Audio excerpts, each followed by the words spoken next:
O texto que a gente vai trabalhar hoje é o texto da Catherine Tozenberger, chamado Mature Poets Still, Children's Literature and the Unpublished. I hate this word. Eu odeio essa palavra porque eu sempre tenho problemas para falar. Unpublishability of Fanfiction, tá? Ele é de 2014 e a gente começa esse esse texto com ela falando sobre 50 tons de cinza, né? Que é falando mesmo a reação sobre a FIP que se tornar mais pública. Eu acho que o momento que ela vem mais à tona é realmente ali nessa com 50 tons de cinza, né?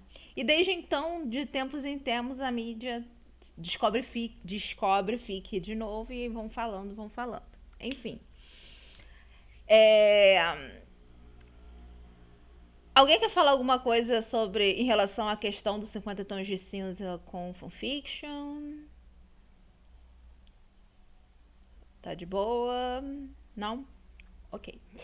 Então a gente passa pro a parte que a gente começa a aqui ela vai realmente falar sobre a questão do da fanfiction e ela começa falando um pouquinho também sobre a forma com que estudam fanfiction, né?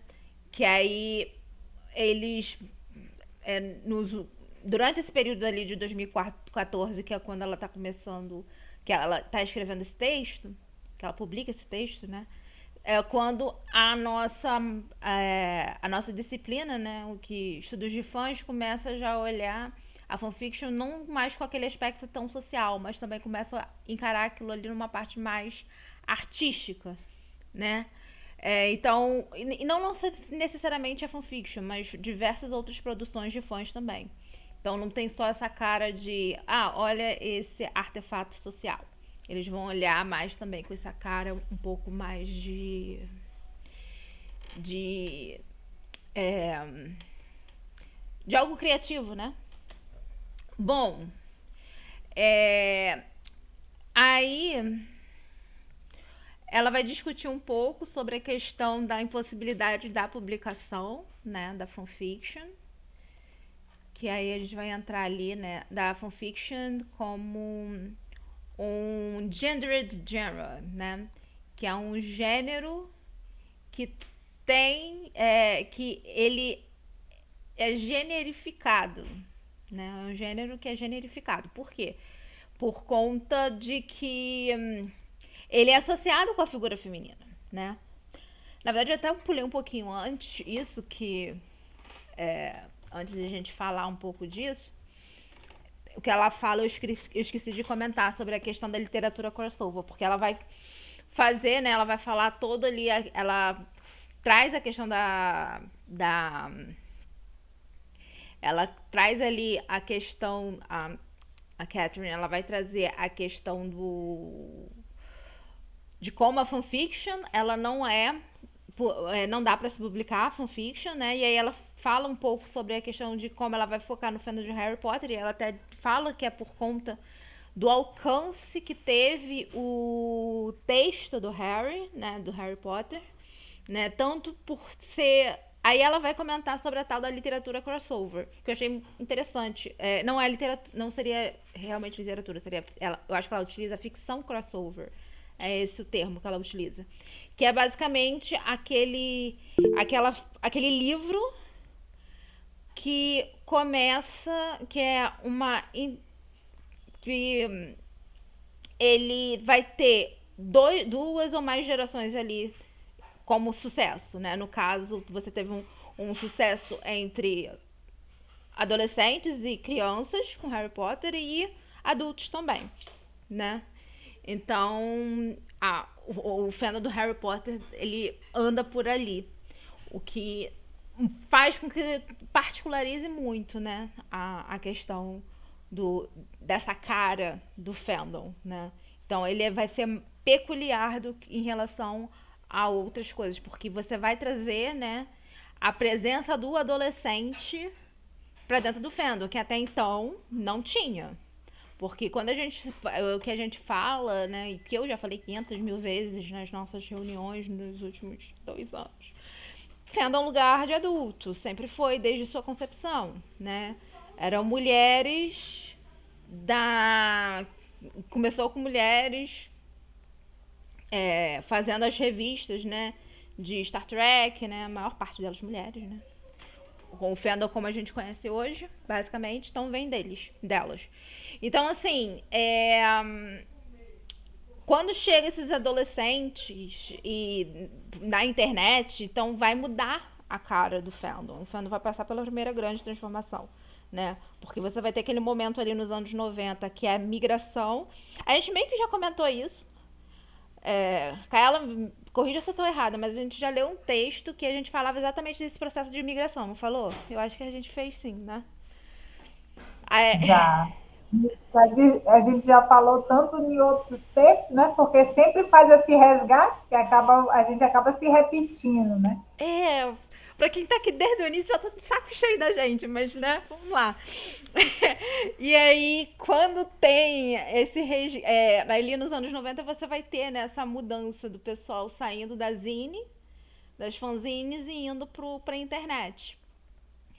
E até ali, no fim dos anos 90 era a maior parte adulto. Quando começa o negócio do Harry Potter, é aí sim que as adolescentes começam a invadir os espaços de fandom que tá esses adultos. E aí é aí que começam as grandes questões, né? Porque você há um choque cultural. Né? Os adolescentes estão ali e eles vão contra aquela cultura ali formada de fandom de anos e anos e anos. Então tem que passar por um momento de transformação. Né? É mais ou menos o que a gente estava conversando. Até isso a gente conversou até na última. Na reunião de sábado passado. Que é a gente fazendo o.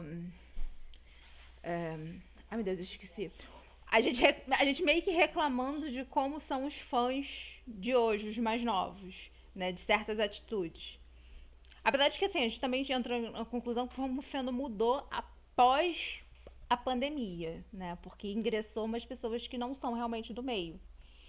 Nunca tinham contato anterior com qualquer coisa do estilo. Então também foi uma coisa que pegou bastante. Então a gente consegue fazer, apesar desse texto ser lá de 2014, basicamente 10 anos atrás, é um pouco mais de 10 anos atrás, a gente consegue já fazer vários comparações né, de uma geração que já passou, né, 10 anos é bastante tempo, em tempo de fandom, né, da época que ela escreveu esse texto, para agora. E aí a gente pode repensar né, as próprias questões que a gente tem agora. Hoje em dia, eu acho que a ficção crossover, nesse sentido, ela já meio que superou, porque hoje em dia a audiência tá meio mixada, então a gente já tá um pouco mais normalizado. O que a gente entra muito em questão é quando jovens, muito jovens, né, começam a criar questões, que é o que a gente está vendo com o movimento Puritim, por exemplo. Né? Mas aí é outra questão, né? Enfim, estou falando demais. Kaela, seu momento. Passo a palavra para você. Boa noite, gente, né? Dando continuidade que a Natália falou, esse texto, a gente já falou bastante coisa, né? Porque esse texto sempre faz um resgate, então a gente está sempre se repetindo as mesmas coisas, né? Com esses resgates. E aí eu trouxe aqui para vocês alguns pontos da questão quando ela fala sobre jovens leitores e jovens escritores, né? Que é o que ela está falando agora. Que hoje em dia o Fendel, como a Natália já pontuou, tem idades variadas. Né? Antes, se o Fendel era só adulto, hoje a gente já tem idades variadas. Né? Que tanto é que já tem crianças muito novas entrando no Fendel e tendo acesso a essas histórias. Né? E é um fato que eu fiz, que me fez até reflexão que essas histórias, elas são feitas voltadas para o público jovem hoje, né? Que tem esse potencial de interação entre gerações e partilha de conhecimento, que foi o que a Natália falou, que é essa troca geracional. Só que essa troca geracional também traz problemas geracionais, porque Foi até o que eu estava até conversando hoje. Determinadas histórias que eu li com uma certa idade, com 18 anos, né? Lá vai eu, né? Teve pau em crepúsculo. Gente, é o meu exemplo, eu posso falar, né? Cada um em Então, seu lugar de fala. né? Eu com 18, 19 anos, que foi quando eu comecei a ler e a assistir os filmes. Então, eu tinha 18, 19 anos, era uma cabeça, achava perfeito. Hoje, com 34, gente, eu posso pontuar várias coisas erradas da história, que é estranho, né? Mas só que na minha cabeça de adolescente eu tinha uma outra cabeça, então eu tinha uma outra vivência. Mas quando eu vejo os adolescentes hoje falando, comentando, eu fico me lembrando da forma que eu pensava, meu Deus, se o pessoal não pensa o quanto isso aí é errado, gente, o quanto isso aí é estranho. Mas enfim, né? Só essas troques geracionais, que na época a gente geria, a gente conseguia trocar com outras pessoas mais velhas. Hoje não dá para a gente trocar tanto, né? Porque tem toda uma problemática a questão da internet. Não está mais aquele âmbito. Não é que a internet sempre fosse segura, mas só que a gente sabia se locomover dentro da internet com segurança, porque foi até algo que a Júlia falou na época, que os computadores eram aqueles computadores de mesa e eram colocados em locais que todo mundo tinha acesso e livre passagem, né? Então, o monitoramento era muito mais em cima, né? Os pais tinham mais controle do que o filho acessava, com quem ele falava. Hoje não, porque agora é tudo mais não é nem acessível, gente. Como é que eu posso falar? É mais móvel. Então o adolescente está lá no seu quarto, lendo só Jesus sabe do quê, vendo só Jesus sabe do quê, né? E crianças hoje em dia mais novas estão tendo acesso a essa tecnologia antes mesmo de saber ler ou entender o que eles estão acessando, né? Então a gente tem esse problema. E aqui ela vem falando, ela pontua que Harry Potter foi o grande primeiro fandom. Não é que existia outro, que não existia outros fandoms, sempre existem outros fandoms. Só que Harry Potter é marcado como esse grande marco porque ele conseguiu reunir um fandom grande online. Então, a partir do Harry Potter, a gente conseguiu organizar outros fandoms, e principalmente foi o local que mais se concentrou jovens, né? E teve essa liberdade de acesso mais a falta de figura de autoridade, porque na época dos zines, a gente tinha os editores. Então, você não ia publicar qualquer coisa, tinha esse crivo, né, editorial, de importância, de se ele contemplava essa narrativa, essa revista que eles estavam produzindo. O que hoje a gente não tem tanto isso. Então, você tem sim acesso a algumas histórias que não tem tanto cuidado com a questão da escrita, tanto cuidado com a questão da pesquisa, né? Do embasamento teórico no que você vai pesquisar. Porque, assim, eu penso assim, quando você vai pesquisar algo que não é do seu convívio, que faz parte de uma outra religião, uma parte de uma outra cultura, eu acho que seria interessante a quem está escrevendo, pelo menos, dar uma olhada, uma lida minimamente para não, né, não ferir os direitos das outras pessoas que fazem parte dessa história que ele está contando, dessa cultura. Porque você querendo, eu vou explorar um personagem da cultura romana. Tá bom, mas eu não sei nada, eu vou jogar de qualquer jeito? Vou fazer de respeitar um povo, uma cultura? Eu acho, né, que a gente também precisa ter esse pouquinho de noção, né? E aí ela vem falando também que com esse fato teve o crescimento do fandom, que provocou a proliferação dos microfendos especializados. Hoje em dia isso é super atual, né? Que a gente tem várias pessoas que têm um fandom grande, mas dentro desse fandom grande você tem os microfendos que vai se formando entre si a sua própria comunidade ali dentro. Não é que ele não faça mais parte do todo, mas ele acabou se identificando com algum personagem, que esses microfandoms sempre são relacionados a chips de casais, né? Então vai criando esses microfandoms que vai tomando força dentro dos próprios fandoms, né? E aí ela salienta que esses microfandoms surgiram a partir das plataformas, que era das zines, do Live Journal, que é Natália, especialista no Live Journal, da época de Natália, né?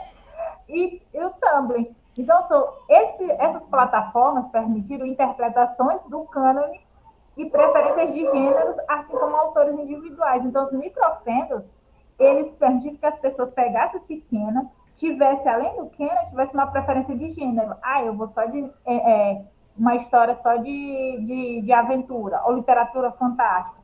Ou eu vou ler só a história que só determinado autor publica. Acontece, gente. Então, tem pessoas no fandom que a gente só lê, fulano pode escrever o que for, eu não sei nem o que é, mas eu vou ler porque fulano está escrevendo, e eu gosto dela, né? Então, as pessoas vão acabando se tornando microfandoms. É uma coisa interessante que é bom a gente lembrar, quando se falar de microfandom, não é só falar sobre casal, sobre um chip de um casal, ou sobre um chip de uma determinada comunidade. A gente pode também colocar nesse meio o gênero e o autor, né? Que isso eu nunca parei para pensar, porque quando ela falou de microfenda, eu só me lembrei da questão do casal, mas eu nunca lembrei do autor. E eu já li várias histórias, mesmo que não seja da minha preferência, porque era um autor que escrevia, que eu gostava, e eu sabia que a história era boa, né? E aqui ela também traz a questão do fandom transformacional de Harry Potter, né? Que por mais que a gente tenha determinadas questões com a autora, a gente tem que salientar que Harry Potter abriu portas para outras histórias. Harry Potter, a gente tem, né, que a gente tem que separar nesse caso. A autora, tudo bem, pessoa indivíduo. Mas o fenômeno Harry Potter, ele contribuiu para a leitura, contribuiu para o crescimento da organização da internet, que a gente tem hoje. A questão de fanfic, muitos sites se formaram a partir da questão do Harry Potter ou a partir da questão dos animes, que foram se tornando os sites de fanfic que surgiram a partir desses dois fatos, né? Então, na questão do fandom de Harry Potter, eles têm uma característica muito forte que ele cresceu na internet e também ele não conheceu a parte da publicação limitada, que era o que tinha a galera que foi antes da internet, que só podia publicar com uma tiragem mínima, pagando e tal. Então, ele também tem esses espaços infinitos. Ele pode publicar em qualquer lugar, qualquer pessoa pode ler, qualquer pessoa pode ter acesso de comentar, né? E também que ela salienta que ele subverte as convenções anteriores do fã, o que acontece, porque ele permitiu as múltiplas maneiras do público responder ao texto, que eu achei interessante quando ela faz essa colocação. São múltiplas maneiras do público responder ao texto. Não, a fanfic em si, a escrita de fanfic não é a única maneira. A gente pode fazer a partir da fanart, a gente pode fazer a partir de uma fanzine, até de uma música a gente pode fazer essa forma de responder o texto. Então, são múltiplas maneiras. E com a internet, então, ampliou muito mais, porque antigamente a gente tinha uma pequena gama de ferramentas que permitiu que a gente pudesse fazer qualquer arte ou qualquer montagem de fotos. Hoje em dia a gente tem várias outras que permitem que a gente faça essa resposta, né, do texto. E aí ela vem, né, falando sobre a questão dos textos de sombras, ela vem salientando, vem trazendo as definições de fanfic, que é uma ficção produzida por fãs para fãs de um determinado texto, que é algo que a gente tem sempre que lembrar, que a fanfic ela é feita por fãs para fãs, né, de um determinado texto. Esse texto pode ser não só uma obra física, mas também pode ser um filme, uma série, um anime, qualquer coisa. Então, é essa produção baseada com esse texto. E é o que ela salienta, que eu achei mais interessante, que eu nunca não pensava por esse lado, é que a literatura publicada para crianças e jovens, ela não é produzida por crianças e jovens. Ela é produzida por pessoas que estão fora desse público-alvo. O que é o contrário da fanfic. A fanfic é produzida por jovens para jovens.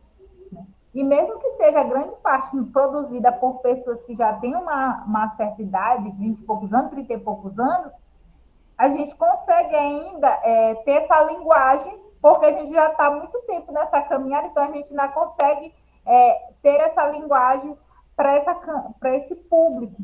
Mas é um fato que a gente tem que analisar, porque realmente acontece. A literatura hoje ela é publicada por pessoas que não são do público-alvo para o público-alvo.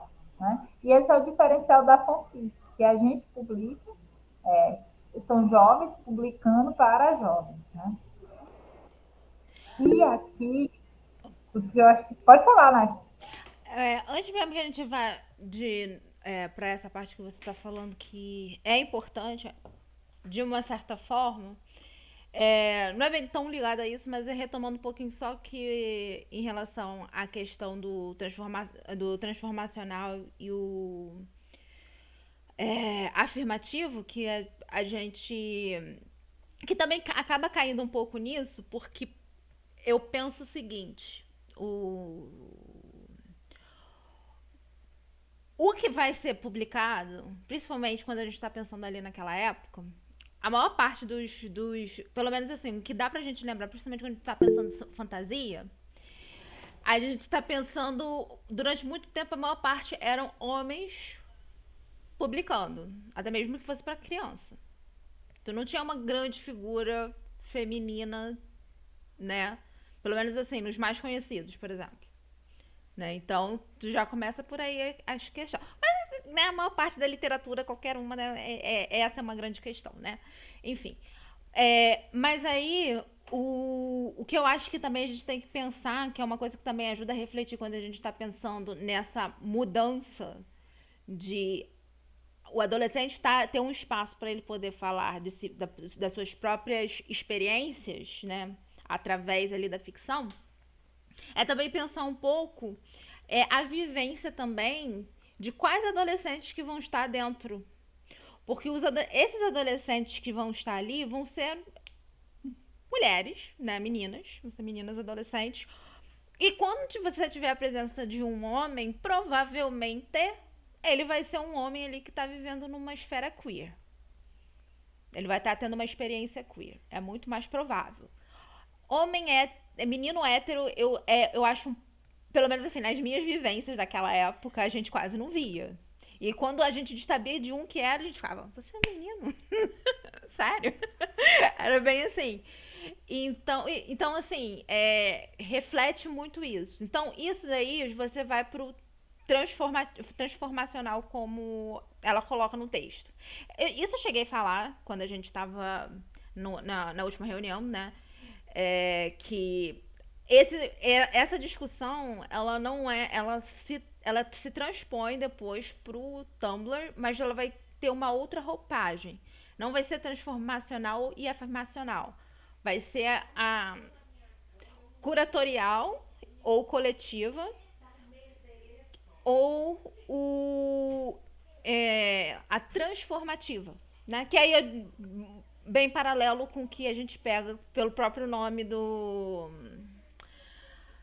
Ai, meu Deus, das coisas relacionadas a EU3 e tal, né? O site, eu esqueci o nome, é a Organização de Trabalhos Transformativos. Trabalhos Transformativos, em português seria isso, né? Enfim, que é o que protege os fãs e suas produções, né? Hoje em dia, de qualquer tipo de ação legal, né? Portanto, que seja postado nesses sites, enfim. Mas por que isso aqui é importante? Por que isso é importante? Pra gente ter em mente que muitas das vezes a gente fala que homens não estão no fandom, mas é no fandom transformativo, essa ideia do transformativo, que é aquele que vai mudar. Por quê? Porque não tem espaço. A gente não tem espaço naquele canônico, né? E a gente quer criar o nosso espaço. E é isso que acontece, né? É, como a Kaela mesmo lembrou a vivência dela dentro de Crepúsculo. Mas a vivência dela dentro de Crepúsculo foi criar espaços das histórias que ela queria escutar, que ela queria escrever. Né? Isso é muito ligado ao transformativo. E a gente fala demais.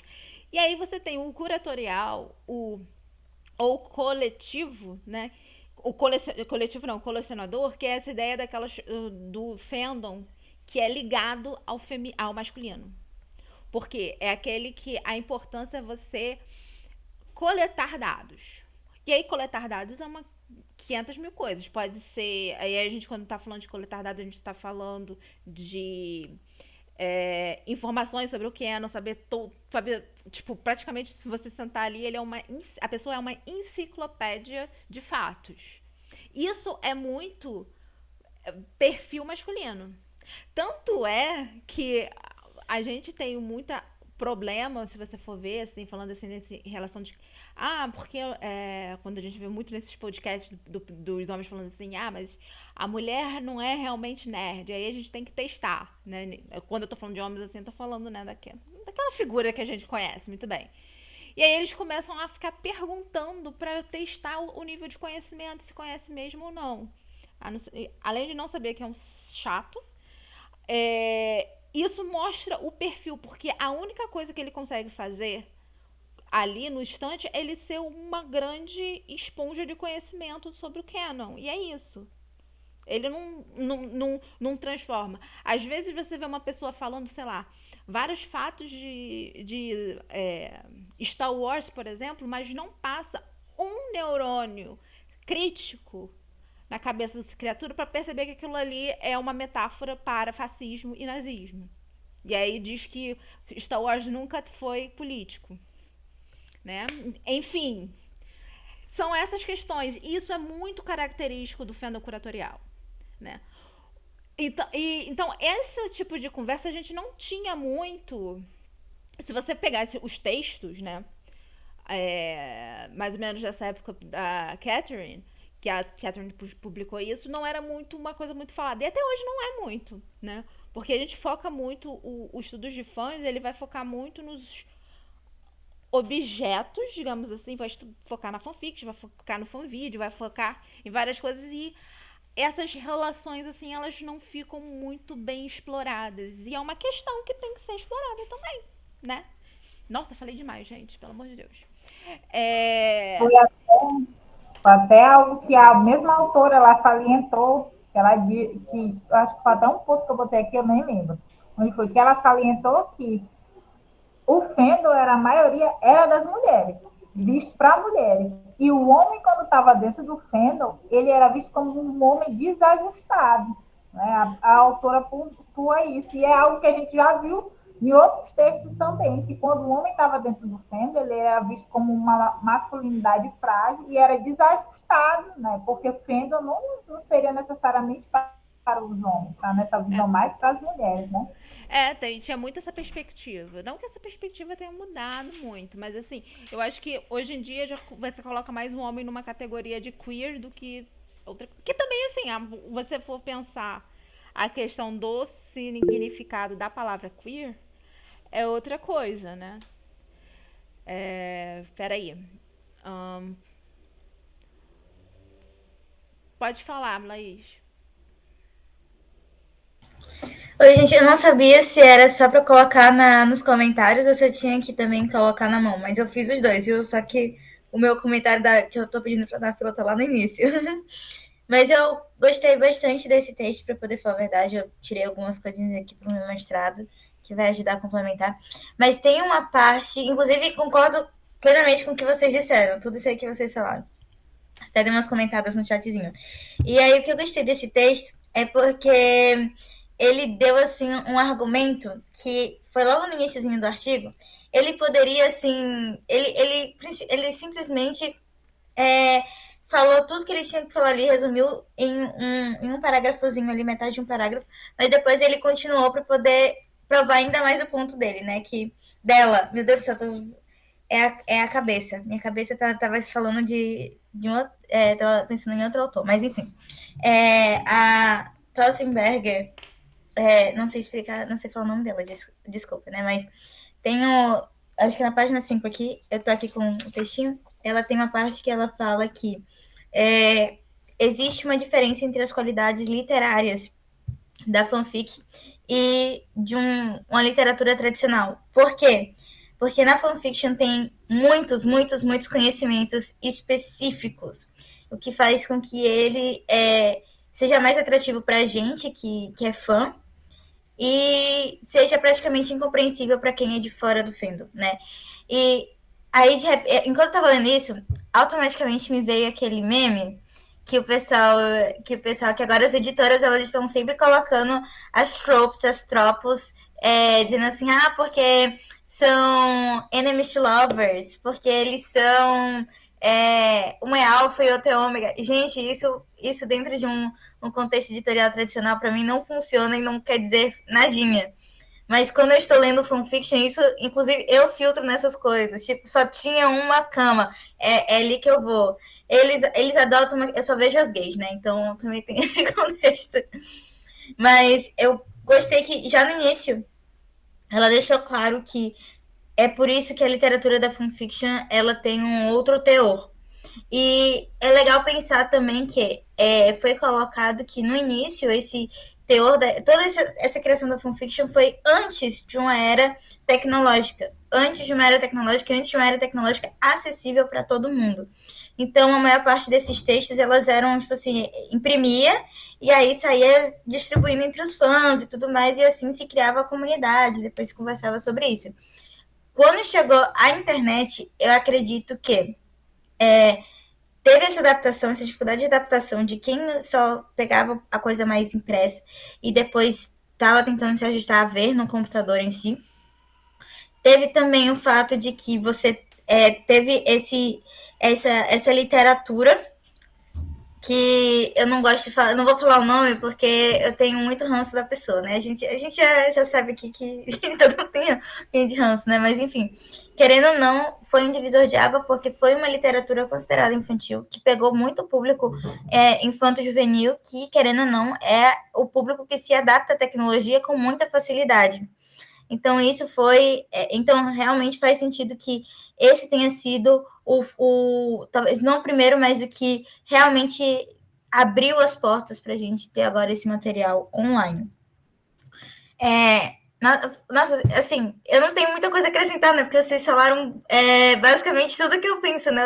Se isso aqui fosse uma rede social, vocês tivessem feito tudo um post na rede social, eu só daria RT, né? Porque eu concordo basicamente no que vocês colocavam ali, e principalmente com relação à questão de como o fandom mudou. Tem umas coisinhas ali que ultimamente eu não gosto muito, mas teve. Eu não sei quem que foi, desculpa. Foi a Ana Beatriz, que ela estava falando sobre como as pessoas jovens tentam escrever as histórias dentro de uma sátira da sociedade, às vezes mais próxima, às vezes mais longe. Só que e isso no início era bem legal, e até trouxeram vários conceitos legais para engrandecer a literatura da fanfiction. Só que hoje em dia eu não sei se isso ainda está prevalente. Por quê? Porque depois da pandemia e da tiktokização de tudo, eu sinto que as pessoas simplesmente pegaram esse conceito nichado que é ser fã de coisa nerd, de coisa otaku e coisa de K-pop. Pegou esse negócio e elas não conseguiram abraçar tão bem a alternatividade desse nicho. O que fez com que muitas vezes, eu acho que é por isso que a gente tem ainda hoje em dia muito choque cultural, porque são pessoas que elas são, usando termos deles, bem normes. Elas não entram muito no quesito nerd que a gente tem e entender todas as partes. Então, acredito que hoje em dia, com a tiktokização desse nicho, a gente está perdendo muitas literaturas também, porque o pessoal às vezes não pega essa sátira. E aí, se você for de um fandom tipo TikTok ou do Twitter, que está hoje em dia numa tendência de faz alguma sátira, o pessoal não entende, quer lacrar em cima, e aí joga um hate absurdo, a pessoa simplesmente para de escrever ali. Então, né, e hoje em dia também tá tendo uma coisa horrível, que o pessoal querendo que o AO3, né, o AO3, tenha algoritmo, que para mim isso não existe. Isso é uma grande tiktokização que vai acabar com a minha única paz do mundo, que é o meu horário de dormir antes de ler uma fanfic gay, né? Então, mas em si eu gostei bastante da literatura e eu consegui relacionar com bastante coisas do que está acontecendo, que acontecia antes do fandom e que acontece depois. Em muitos momentos que eu estava lendo, eu tive que, tipo assim, eu dei uma saladinha de olho porque eu não gosto de mencionar a obra do bruxinho, né? Mas em vários momentos eu tive que me relembrar que, tipo, essa é uma obra de 2014, como é que ela ainda tá tão atual assim, sabe? Principalmente em termos de estudos de fãs, que os comportamentos do fandom, eles mudam muito. Primeiro de forma geral e depois de forma específica. Então, eu não sei vocês, mas às vezes eu sinto que algumas partes, alguns fandoms em específicos, eles evoluem tão rápido o comportamento deles que a gente às vezes não consegue nem pegar, às vezes, analisar eles através de um artigo, né? Isso acontece em vários fandoms, principalmente os gays. Mas eu fiquei perplexa, como teve muitas partes aqui que eu falei, isso aqui ainda acontece, isso aqui ainda acontece. Isso acontece com algumas ressalvas, então fiquei bem empolgada. Não sei se deu para entender, eu fiquei empolgada e depois eu me perdi o fim da meada, mas acho que foi, né?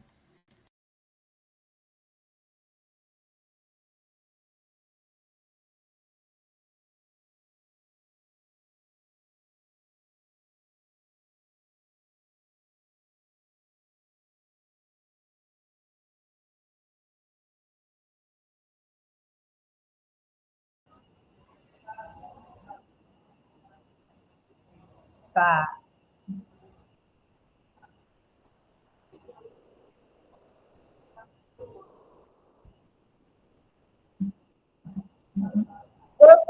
Eu tô na página 5, na parte do repertório. A 4 eu já pulei, mulher. Eu estou na parte do repertório. Isso, por quê? Porque, porque se eu não conseguir o roteiro, eu me perco. Aí eu acho mais fácil. É.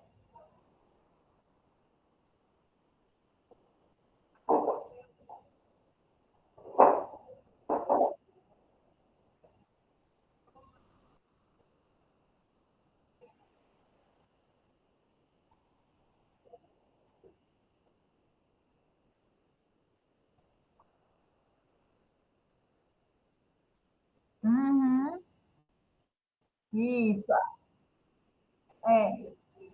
Aí eu ia falar, não, mas tá certo, porque essa parte que tu falou, eu já coloquei nos lá em cima, né? Porque eu achei interessante. Aí eu coloquei um ponto falando sobre isso, né?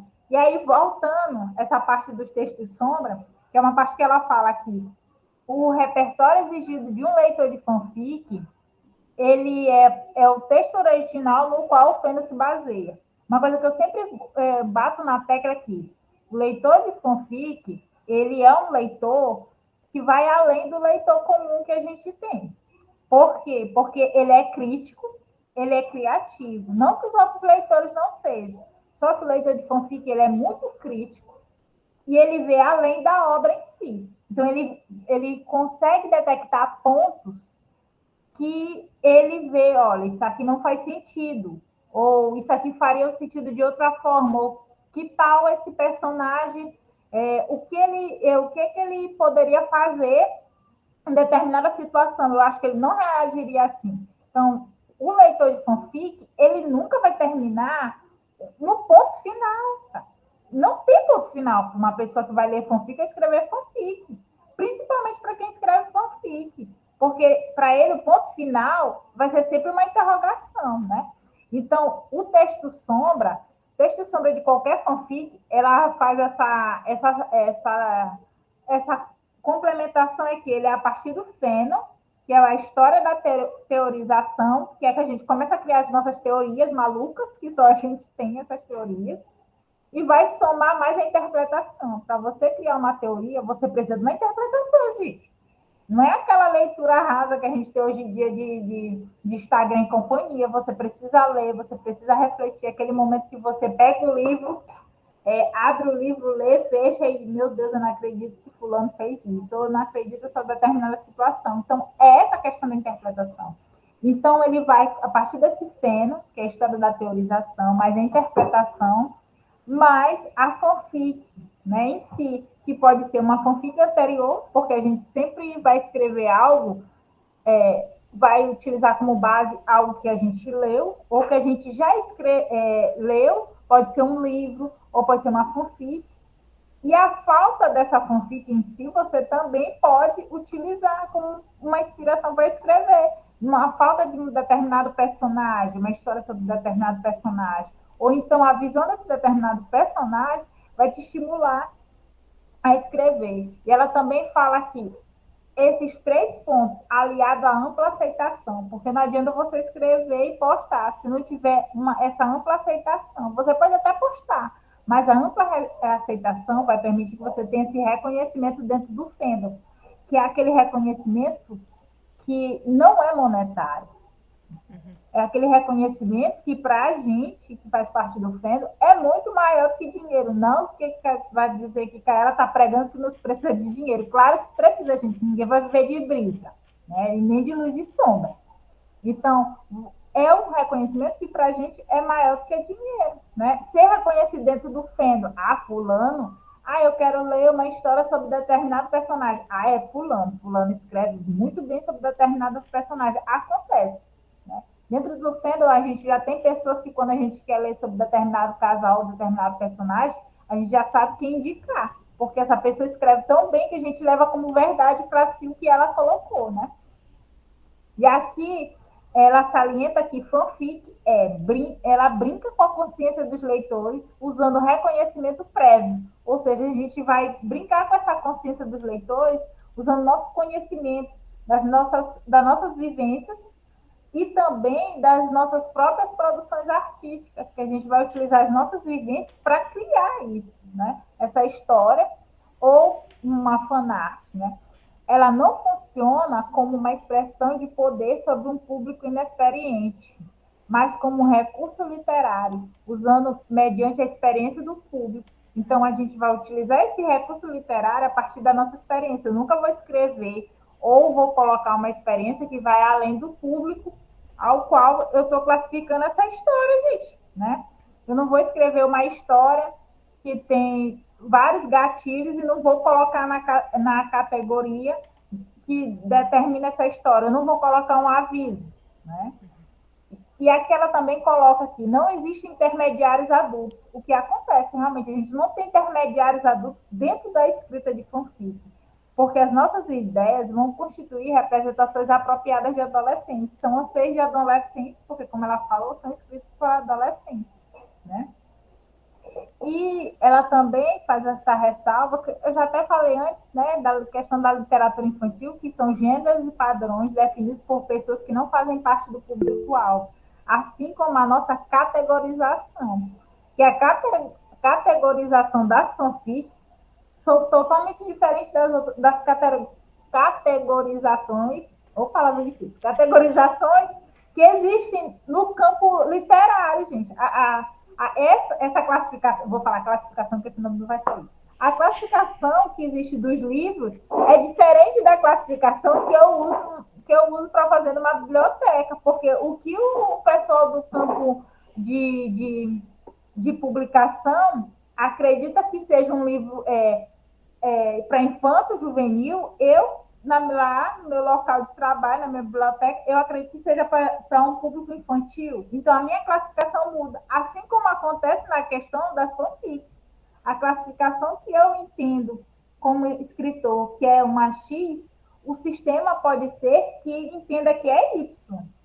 Né? E a gente tem esse problema, acho que a Natália já até falou, em alguma das reuniões, até na oficina, alguma coisa assim, que a gente tem esse grave problema de classificação de tags e também da faixa etária. Porque eu, como autor, eu entendo que a história pode ser classificada em uma faixa etária, mas o sistema é em outro. Né? E os sistemas hoje em dia, não é nem sistema, gente, todo o sistema. Os sites hoje em dia, eles não têm assim, uma explicação básica do que seria determinada categoria para ele.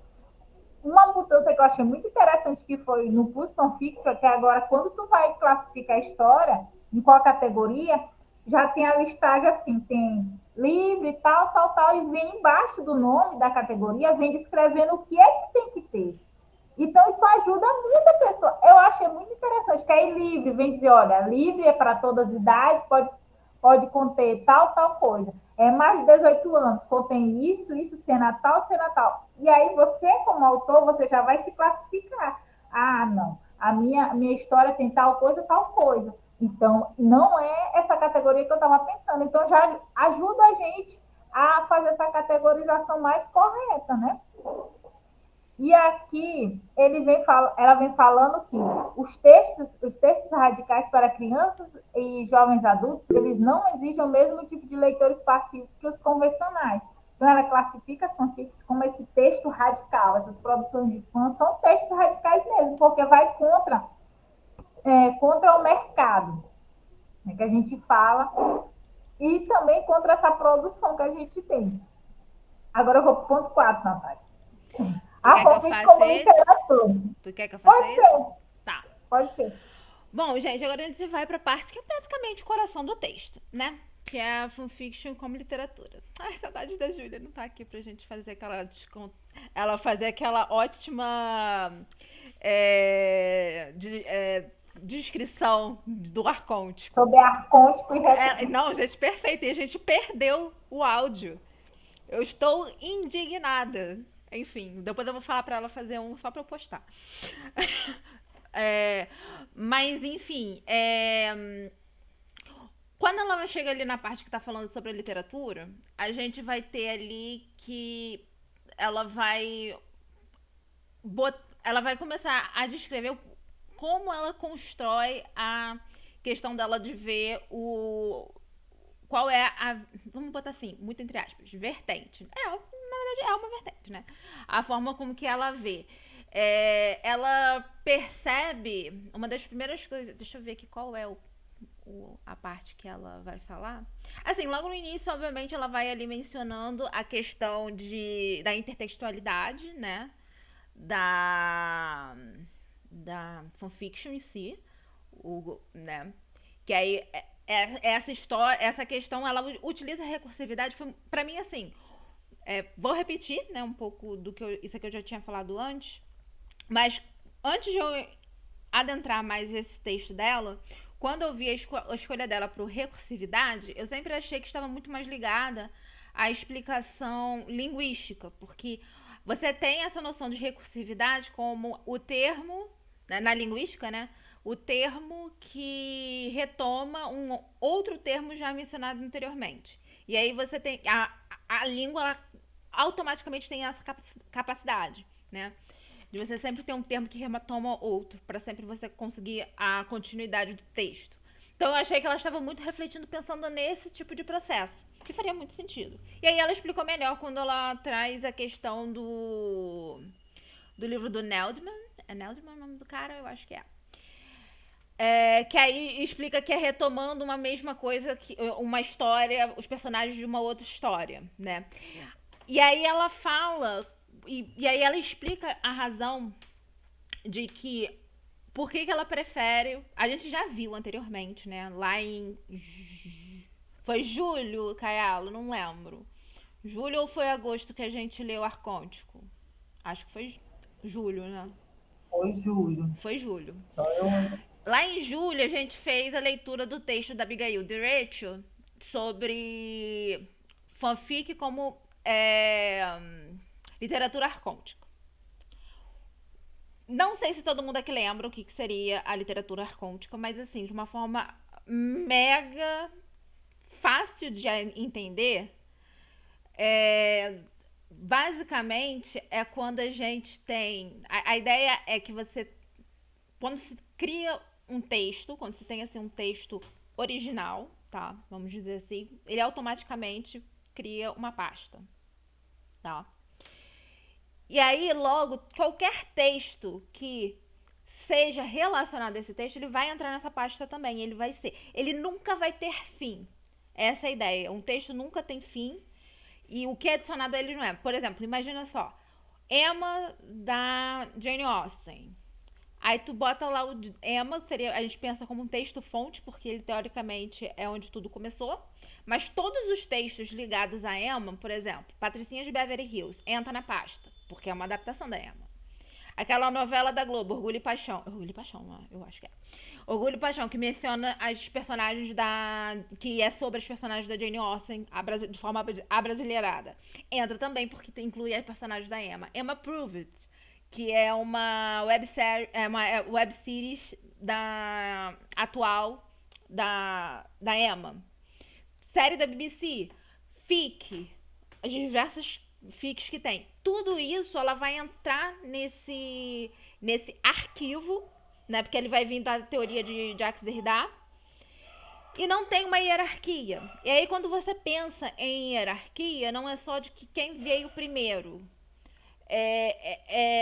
Não é um mais importante que o outro. Você tem realmente ali, todo mundo coexistem. Eles simplesmente coexistem, tá? Então, não tem muito isso. E aí, a chave do negócio, você vai virar a chave em relação à teoria da Catherine, que ela compara até mesmo com o que a Abigail falou, é que ela pensa a literatura recursiva como um verbo, uma ação.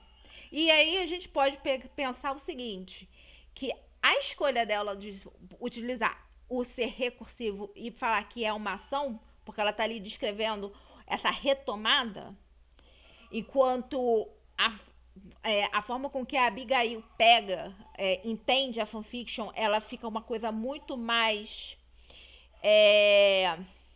eu não quero falar que amontoa a informação, porque parece que é algo negativo, mas é algo muito mais estático do que ativo.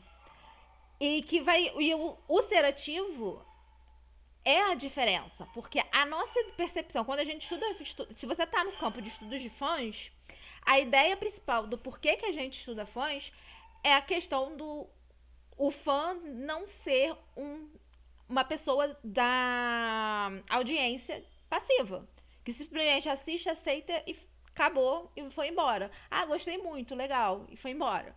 O fã não, o fã ele vai estar ali, ele vai ter aquele sentimento e aí ele vai fazer diversas ações para aquele sentimento. E aí, no caso da fanfiction, ela é a literatura recursiva exatamente por isso, que ele vai fazer o ato de escrever. Então é por isso que ela fala isso e é por isso que ela vai ali muito a questão dela frisar a questão de ser ação. E a ação é porque fãs são audiência ativa. Ninguém ali baixa a cabeça pra ninguém, né? Essa é a ideia.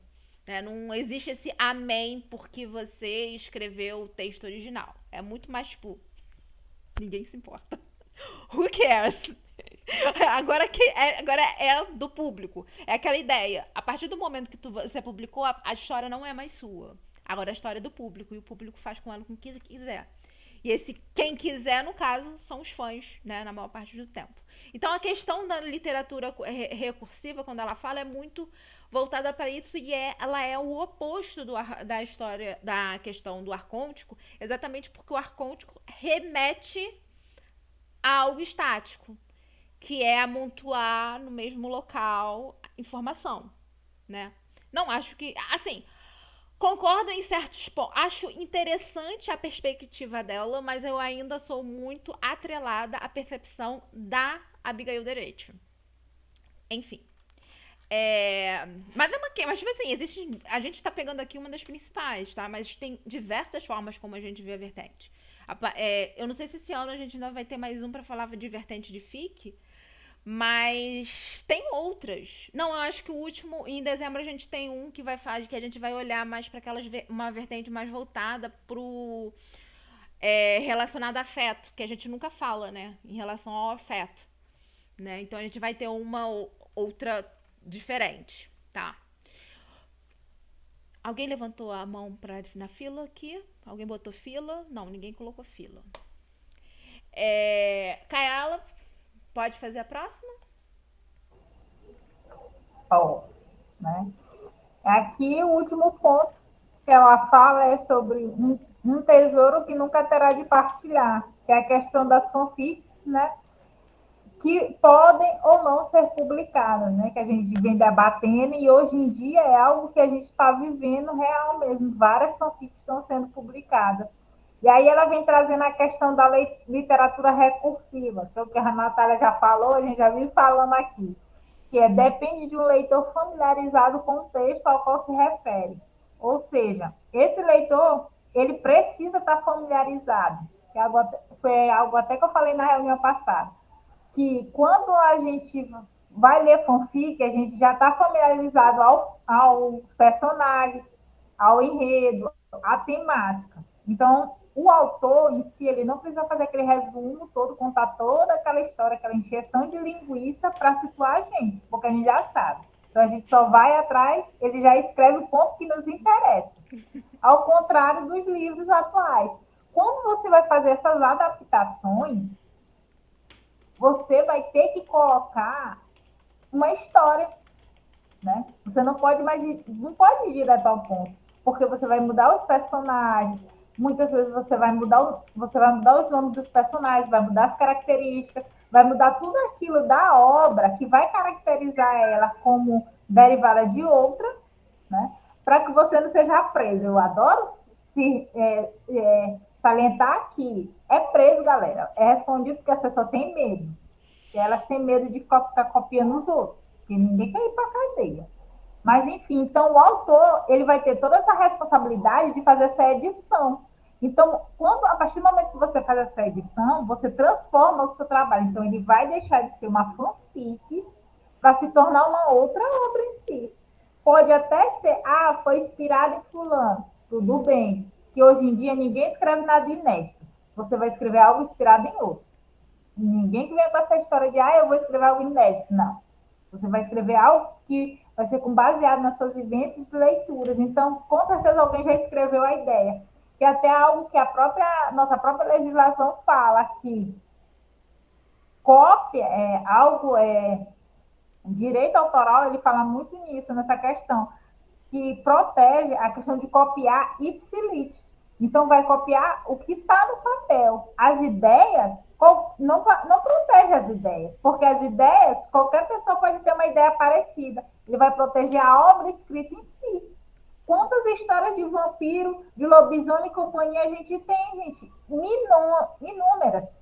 O que vai mudar é a forma com que ela vai ser abordada, né? Então, ela fala muito essa questão de que as produções de fã, elas funcionam dentro dessas restrições de um determinado texto, que é o que eu já estava falando, né? Original e fandom. E também é o que ela traz, que eu acho muito interessante, é a capacidade dessas produções de fãs de produzirem outros gêneros que só fazem sentido dentro das comunidades, que foi o gênero que ela vem trazendo como exemplo, que é o gênero Debre, que é muito utilizado na comunidade lá do Nian. A gente faz os desafios dos Debres, que são histórias que só tem 100 palavras por cada capítulo. Então, imagina você contar uma história com 100 palavras. Cara, é muito complicado. Eu já participei de um, para mim foi torturante, né? Então, o nosso foi 500 palavras. Eu fazer uma história com 500 palavras. Então, cada capítulo foram 5 capítulos com 100 palavras. É muito ruim, porque tem que fazer para ter sentido é complicado, foi desafiador. Então, dentro da fanfic, o double faz sentido. Agora, se eu tirar o double de lá, não faz sentido, não. Né? E ele vem pontuando aqui que os escritores de fã, eles operam sem fins lucrativos, a gente só faz pelo amor. E tem liberdade dos padrões estabelecidos pelas editoras comerciais. Por a gente se fazer sem fim lucrativo, a gente tem essa liberdade, porque a gente vai escrever o que a gente quer, sobre o que a gente quer e sobre os personagens que a gente quer. E não algo seguindo um padrão, porque teve uma época que lá vai eu. Teve uma época, quando chegou essa questão das fantasias, que veio Harry Potter, Crepúsculo, companhia, todo mundo lançou. Era Harry Potter, Crepúsculo, Jogos Vorazes. Qual era o outro, meu Deus? Sei lá. E um outro lá. Que tinha. Então, a gente tinha essa galera todinha. Foi lançando um atrás do outro. Divergente, Insurgente. Isso aí. Esse eu nunca assisti. É aquele pessoal que fica correndo, né? Esse mês, não sei o quê. Então, foi surgindo um atrás do outro. Foi surgindo. Então, cada um foi pegando carona. Então, teve uma época que a literatura foi invadida por essa galera toda sobrenatural. Porque era hit publicar, porque você sabia que você tinha público. Né? Então, e essas tendências literárias vai caindo. O que na fanfic não tem dessa, não. A gente escreve o que a gente quer, que a gente sempre vai ter o público, sempre vai ter um leitor. Que é diferente, né? E outra, a gente tem o apoio da comunidade, gente, que é o diferencial. Porque as pessoas da comunidade sempre estão esperando para ler as fanfics sobre a temática que a gente escreve. E vocês e o que não acontece lá fora se você for publicar. Nem sempre tem gente para te ler, não. Vai ter que batalhar atrás de leitor, atrás de público, né? Por que as editoras estão investindo tanto nessa questão de fanfic, publicar fanfic? Porque ele já tem leitor cativo. A pessoa vai ler, é o que aquela história dos microfendos. A pessoa vai ler o autor, porque sabe que o autor vai ter responsabilidade com a história que ele ama, então ele vai ter responsabilidade. Então a pessoa vai ler uma história que está sendo publicada fora do fandom. E aí, é verdade, a galera lê. Então, ele fala o quê? Que ela não tem restrições artísticas e do formato da obra. Então, a gente não tem restrição na questão de publicação, e fora que a gente gasta muito pouco para produzir uma fanfic, né? E se gasta é o quê? Você tem no computador um editor de texto, nem computador, que hoje em dia você digita até no celular, né? Você tem um editor de texto e vai e posta, você quase nada, né? E é que ela salienta aqui, o fandom não é uma comunidade perfeita. Eu gosto sempre de trazer isso para a gente, né? Porque ela pode ser o espaço onde tem liberdade para escrever, o espaço para a liberdade para escrever e ler é mais amplo e é mais concreto. Só que vai escrever sobre um personagem que todo mundo gosta do teu fandom, vai fazer com uma característica errada ou atribuir uma coisa que ele nunca faria, para você ver se você não é crucificado ou jogado pedra. Não, cara, eu sou realista. Então, o fandom não é essa maravilha, não. Ele tem essa liberdade, tem esse apoio, a gente tem o apoio, tem a liberdade, tem a maravilha disso, de viver em comunidade, mas até a comunidade dela tem problema, a nossa comunidade tem problema, gente, seríssimo. O que mais tem é problema, né? Vamos combinar. Cara, se eu fosse atrás da minha comunidade, era um inferno. Eu digo, na época que hoje não, hoje eu tô mais largada da vida, porque assim a gente quase não tem muito o que falar, né? Agora em off, que a gente teve um ensaio que a Mackenzie fez, vestida de Renésme, então foi aquela loucura, né? Abafo caso, que a pequena fez na casa do Charlie lá, foi incrível. Até o Taylor comentou. Então, abafo caso. Então, a gente não tem muito o que comentar, porque o nosso fandom está, assim, à espera, né? De algo para comentar. Mas na época era o inferno mesmo, era uma briga, o pessoal brigando por causa de quem é time não sei quem, time não sei o quê, né? Enfim, né? Cada um, a gente tinha esses problemas. Então, cada fenda tem seus problemas, suas picuinhas entre si, gente, porque a gente, vamos dizer, a gente é uma família. Então, a gente tem briga, tem atritos, né?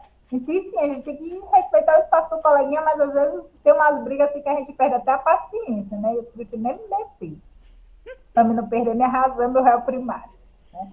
Então, é assim, eu não tenho dinheiro para advogado. Ela tá rindo, mas é sério. Não, então, eu assim, dou razão total, Queen. Tu sabe disso? Cara, eu vivo dizendo, gente, eu tô para ser cancelada nas redes sociais, né? Porque assim, eu não tenho filtro, aí eu saio falando. E aí o pessoal, porque tá crucificando, não, gente, eu sou realista, entendeu?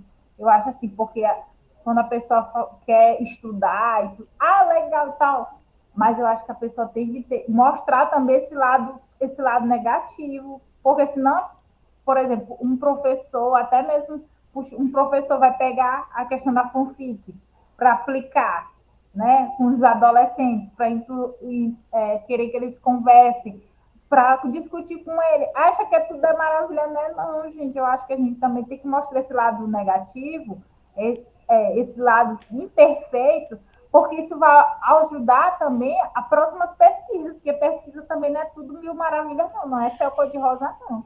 Agora tu tá falando isso, mas agora tá uma onda de estudos de anti-fandom. Não sei se vocês já viram esses anti-fandoms, que é a ideia de os antes, né, que tá rolando. Então tem uns livros, depois eu posso até colocar lá no... como é que é o nome? No Papo Acadêmico, pra vocês verem, que é legal você ter. Apesar de que se você for ler, você vai passar raiva. Se você não quer passar raiva, você não abre o livro e leia. Mas é um tema, assim, que é necessário, né? Principalmente agora que a gente tá nesse Puritins, nessa onda de fim do mundo, que todo mundo tá brigando. Então, enfim.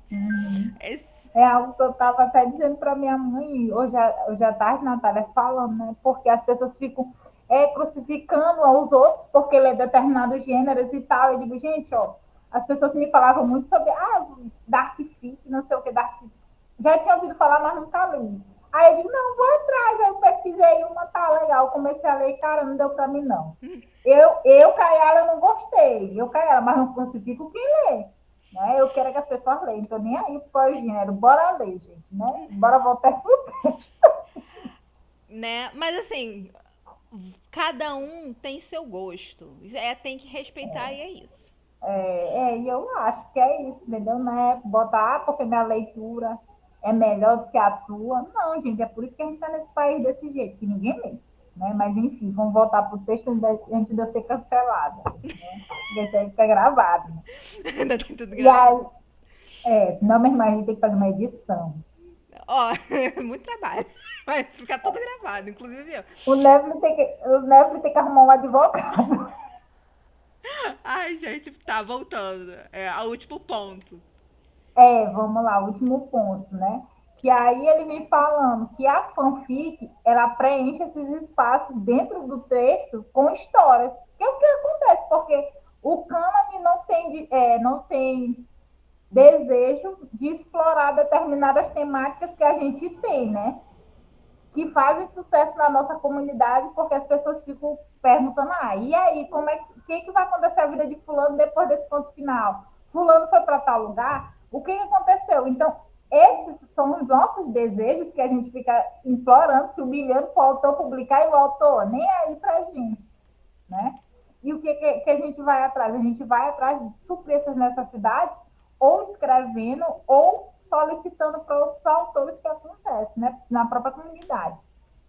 E aí, o que ele salienta também, que eu acho muito importante a gente colocar é que a fanfic, quem participa da questão da fanfic, ela possui envolvimento profundo com o cânon. E só faz sentido para um público limitado, ou seja, escrever, ler fanfic ou qualquer outra produção de fã só faz sentido para a gente que participa desse canon, desse fandom. E a gente tem que ter um envolvimento profundo, porque não é uma pessoa que leu só rasamente que vai escrever fanfic. Eu vou escrever fanfic. Não, porque na hora que tu começa a escrever algo assim que contradiz o que a gente já sabe, a galera vai começar a mandar os comentários, fulano não fez isso, fulano não falou aquilo, porque a gente precisa ter o conhecimento, né?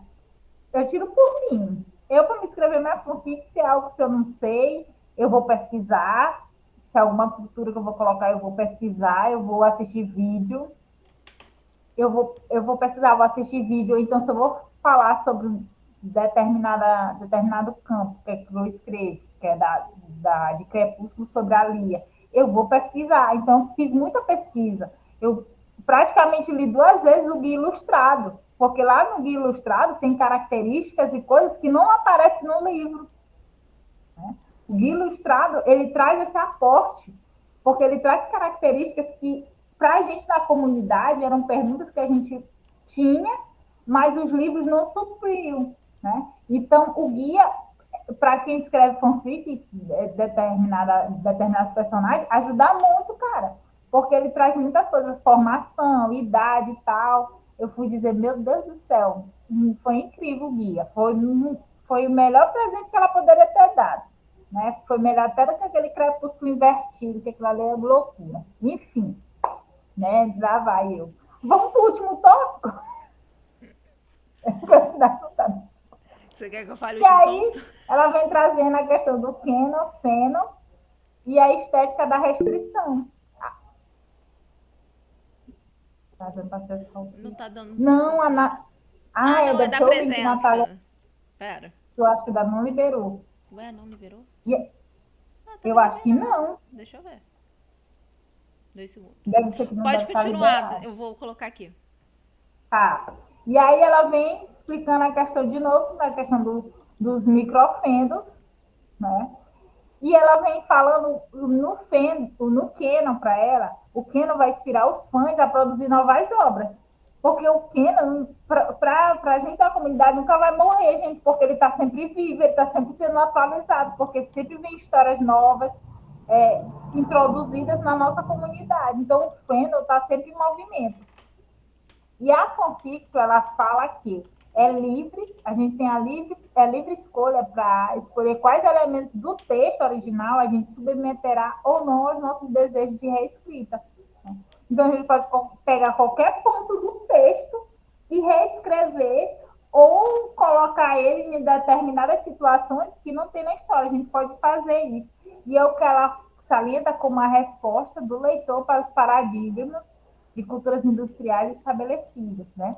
Que é tudo que a gente vem falando, que eu já falei, que a Natália já falou, todo mundo já falou, né? Nessa questão que esse leitor, esse criador de conteúdo, ele é aquela pessoa crítica.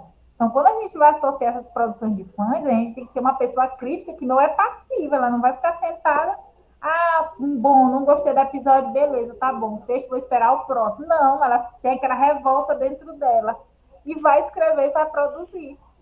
Aí dá para ficar rindo, porque eu falo assim, gente, eu falo para a pessoa entender, é revolta mesmo dentro de si, a gente fica revoltado. Eu entendo, já passei muito revoltado. por isso. Eu já passei a muito gente raiva. Fica revoltado. Assim, na minha vida, eu só tive na minha vida de questão de leitora, eu só tive duas revoltas. Duas revoltas. Foi todas relacionadas à adaptação de Karina Risse. As únicas revoltas que eu tive. De resto, assim, não tive muita revolta, não, mas abafo o caso. Né? E aqui, o que a gente vai fazer? Voltando. Essa fanfic, ela é doida.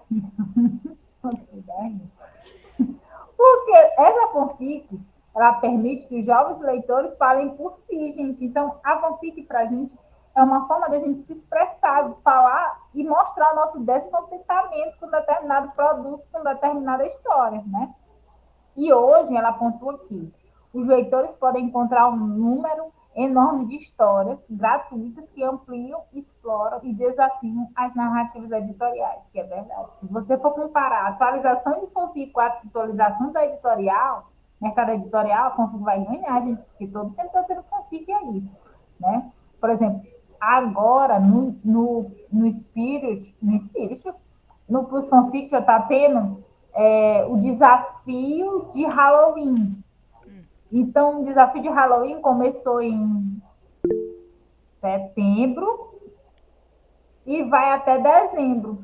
Então, tem várias histórias que eles estão fazendo agora, a gente está fazendo agora, com as tags. Então, fizeram tags específicas para participar desse desafio. E aí, tem várias atualizações sobre essa temática. Então, se você perceber, os desafios também movimentam as comunidades, o que faz a atualização duplicar, assim como as atualizações normal. Então, a própria atualização da fanfic ela é muito mais rápida e disponibiliza muito mais para os leitores. E aqui ela vem falando que os jovens leitores, eles são construídos, isso aqui eu achei interessante, eles são construídos pela indústria editorial e sobre os estudos de literatura infantil e juvenil, ou seja, esse jovem de hoje em dia, ele é construído por várias gamas, não só esses dois pontos, mas também a gente pode salientar pela própria mídia social. Porque naquela época, eu acho que ela não citou porque não era tão grande. Mas hoje em dia, a gente tem uma força da mídia social. TikTok, gente, TikTok é uma arma muito grande para fazer divulgação de qualquer coisa. Principalmente de literatura, de fanfic. Então, você tem umas divulgações de TikTok tão boas que tu acha que é um livro, né, uma publicação de editorial, mas não é uma fanfic. Né? E até a própria galera utiliza o TikTok para divulgar suas histórias da Amazon. Tem muitas divulgações assim, muito interessantes. Então, o TikTok se tornou uma arma muito grande. Eu estava vendo até que bibliotecas estão usando o TikTok para divulgar o seu acervo e para divulgar suas atividades. Porque eu também achei muito interessante, porque o Jota está lá, né, no TikTok. Né? E aí, ela pontua que... Eu acho que eu até me perdi. Né? Eu encontrei. Eu já falo assim, você tá no penúltimo. Vai lá, Cunha, tá virando. Os leitores de fanfic se tornam facilmente escritores, porque eles encontram incentivo na comunidade, assim como um público ansioso para ler suas obras e ajudá-los a desenvolver sua própria voz. o que é um ponto positivo da comunidade. A comunidade sempre está disposta a ajudar os novos membros, né, a inserir ele de maneira confortável nessa atividade. Né? Se você coloca lá, é minha primeira fanfic e tal, as pessoas vão te receber, né? Vão te dar feedbacks bons, vão te dar alguns feedbacks, às vezes, nem tão bons, que tem pessoas que são mesmo cri-cri mesmo, não é nem cri-cri, são pessoas que não são cruéis, né? Mas tem outras que vão te dar feedbacks muito bons que vai te ajudar na tua construção. Porque muitas vezes a pessoa entra no campo da fanfic, ela gosta dessa prática de escrever, e quando ela vai chegar numa questão de Enem da vida, ela se encontra nessa questão de escrita, de leitura, e migra para um ensino superior que tem a ver com essa questão. Tem gente que se torna design ou faz letras por causa dessa prática dele do Fendo, que ele gostou, né? Vai para a questão de trabalhar com tradução, que eu já vi muito bom trabalhar com tradução, porque essa convivência dele na questão da fanfic e do própria comunidade. Então, é algo muito interessante, né? E foi isso, gente. Muitas informações. Quer dizer, muitas informações, né? Demais. Coisa que a gente já falou 500 mil vezes. A única coisa diferente foi, sei lá, literatura recursiva. Mais nada. O resto, ad eterno. Bom, eu sei que não tem ninguém com nome na fila que eu vi aqui. Mas vou abrir o espaço para vocês fazerem perguntas, se vocês ficam com alguma dúvida, né? Que aqui é o momento que a gente vai refletir um pouco do que foi dito, digamos assim, né? Não eu e Kaela, que eu e Kaela a gente já refletiu muito. Mas o que vocês quiserem trazer, de repente, se vocês tiverem alguma dúvida, alguma coisa, vocês podem falar. Aí vocês vão colocando o seu nome e a fila pra gente fazer de algo de forma organizada.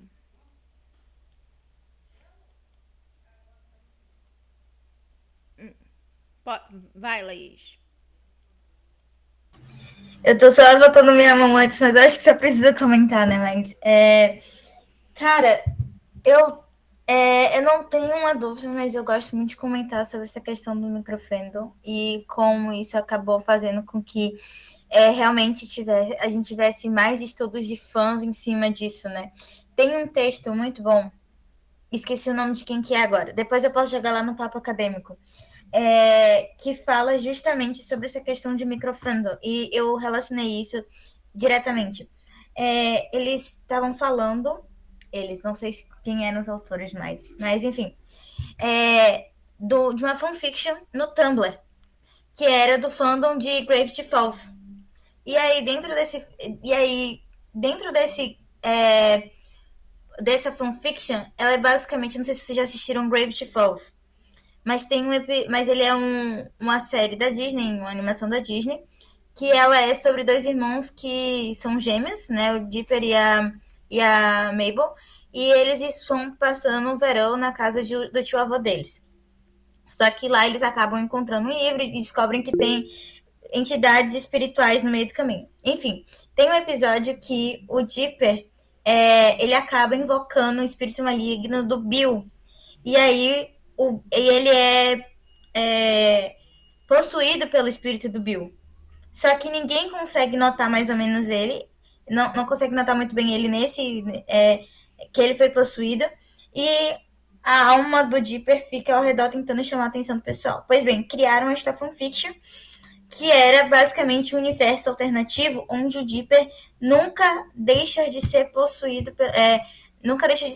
pelo Bill. E aí, como tudo isso acaba vira um universo alternativo bem divergente sobre isso. Só que foi tão bem aclamado dentro do fandom de Gravity Falls, dentro do Tumblr mesmo, que se tornou um microfandom. Se separou do fandom de Gravity Falls, se tornou um microfandom que hoje em dia é alimentado dentro do Discord e no Tumblr, e também tem algumas tags específicas no AO3, que é justamente por conta disso. E aí, também falando sobre essa questão de microfandoms, a Kaela fala muito do Spirit e do Plus Fiction, eu também já passei por lá. Eu sou mais hoje em dia eu tô mais no A3, no AO3, mas por conta da questão das tags que são muito boas. e para quem não consome o AO3, ele realmente é um grande arquivo, um site de prefeitura. A gente no início a gente se assusta, mas ele é, na verdade, um grande site de prefeitura que você consegue filtrar suas histórias assim de uma maneira incrível. E eles têm um serviço de voluntariado para tags, para poder conseguir filtrar bem isso. E tem as tags que são canônicas, ou seja, que o AO3 que determinou elas, que organizou elas, que indicou elas, e tem as que não são canônicas, que são as usadas na comunidade. O que acontece muito por conta dessa mediação do AO3, tem algumas tags que têm tanto impacto dentro da plataforma que elas passam de não canônicas para canônicas. E aí você vê, por exemplo, coisas como fanfictions que tem uma tag escrita assim, sem beta, porque a gente morre como tal personagem. E aí, isso acaba entrando muito dentro de microfandoms que usam, por exemplo, New Justin é um cara trans, que foi recentemente canonizada pelo AO3 por conta do impacto dela dentro do fandom. E aí você tem também, por exemplo, Pillow Princess. Vocês já viram um meme do Pillow Princess? Eu não sei se gente que é fora do fandom de gay sabe o que é, mas basicamente os Pillow Princess são aquele lado passivo gay que não vai, que ele só tá lá, só deita no travesseiro e é isso.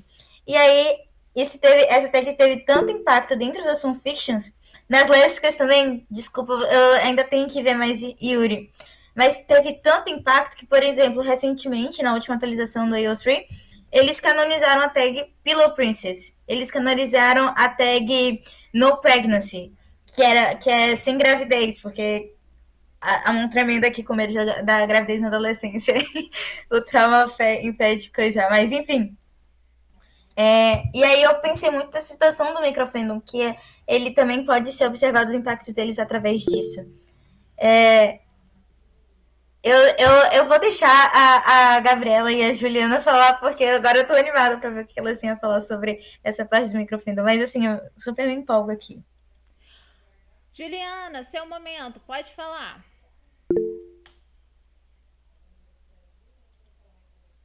Você tá no terminal. Pode falar. Gente, eu não sei se vai dar pra ouvir, porque eu tô no terminal e tá tendo, tipo, música do lado. Não sei se dá pra dar um ok, dá pra ouvir. O seu áudio tá super claro. Ah, então tá bom. Esse texto me lembrou muito, não sei se alguém chegou aí, mas eu sou do estudo de mídia. E aí teve a semana acadêmica e teve uma palestra sobre fanfics. E me lembrou muito essa parte, tipo assim, de como a fanfic se tornar uma literatura, tipo assim, se tornar livros. Me lembrou muito isso porque elas falaram, principalmente a Yuli também falou, sobre essa questão de, tipo assim, de você, às vezes, ter que remodificar totalmente o universo pra virar um livro. Porque você escreveu a fanfic num universo muito específico e às vezes tem que modificar muitas coisas e às vezes nem sai do jeito que você queria, sabe? Tem que mudar muito, perder um pouco da essência da história só pra, tipo, pra virar um livro realmente, sabe? Era mais um comentário, assim, que me lembrou, tipo assim, quando eu li o texto, eu vi vocês falando um pouquinho, eu falei, cara, tem muito a ver com a palestra, e eu queria comentar só isso. Juliana, a palestra, se for que tá envolvendo sobre FIC, uma das pessoas que estava lá era a Júlia Abraão, ela é uma das coordenadoras do NEPF. A gente estava lá. Quer dizer, a Júlia representando o NEPF, né? Porque nem eu e outros meninos pudemos participar, infelizmente.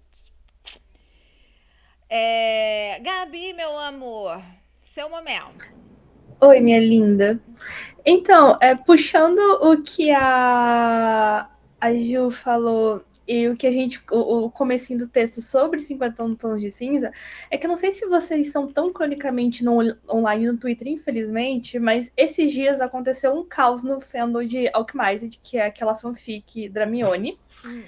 E porque ela foi publicada como original.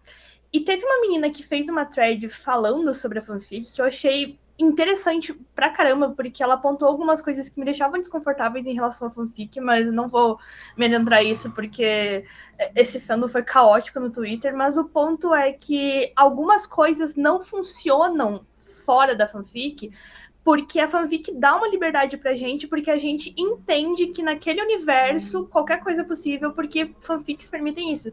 Só que passando pro lado da literatura, às vezes quando a gente vai adaptar, acaba sendo um pouco complicado, porque, por exemplo, uma das questões do fandom do plot de Alchemist é que tem uma distopia baseada no conto da Aya que envolve Harry Potter.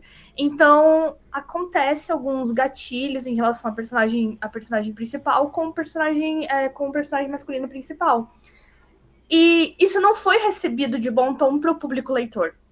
Porque a construção do relacionamento deles acaba envolvendo uma violência sexual e não foi recebido com bons olhos. O pessoal, aqui no Brasil, principalmente, eu vi muita gente reclamando, fora que a autora, umas questões mais técnicas específicas, a autora não conseguiu desvincular 100%, não conseguiu desenvolver um universo próprio, porque o plot dela estava tão atrelado à fanfic que ela não conseguiu criar um universo para ela, porque ela precisava de Harry Potter para isso. Ela tentou, só que, pelo que falaram, não ficou tão casado.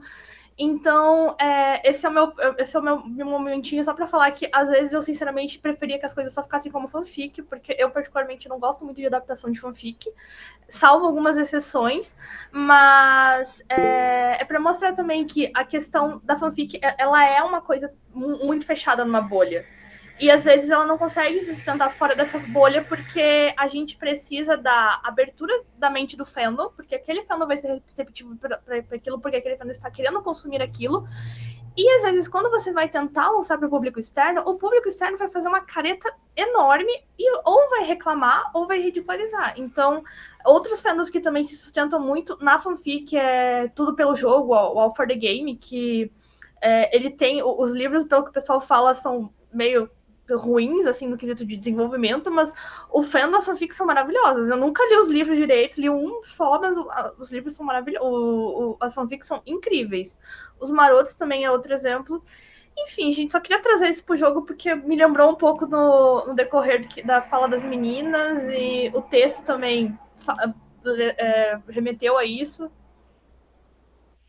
Muito pertinente. Por favor, Gabi, joga a thread. Assim, vou mandar, peraí. Eu nunca li. Não aqui, joga no Papo Acadêmico. Vou mandar, beleza. Que eu não li a FIC e não leria o livro tampouco, porque hétero, sem meu tempo irmão. Mas eu quero ver o desdobrar desse rolê. Porque isso que tá eu quero ver o problema rolar. Entendeu? E, gente, quer ler Dark Romance? Vai ler também, sabe? Lá o que mais tem é bem escrito e é isso. Tem mais alguém na fila? Parece que é a Juliana. Não, a Juliana já falou. Tá, foi na hora que eu saí, desculpa. Foi no momento que você saiu. Depois você pega se você quiser. Ela falou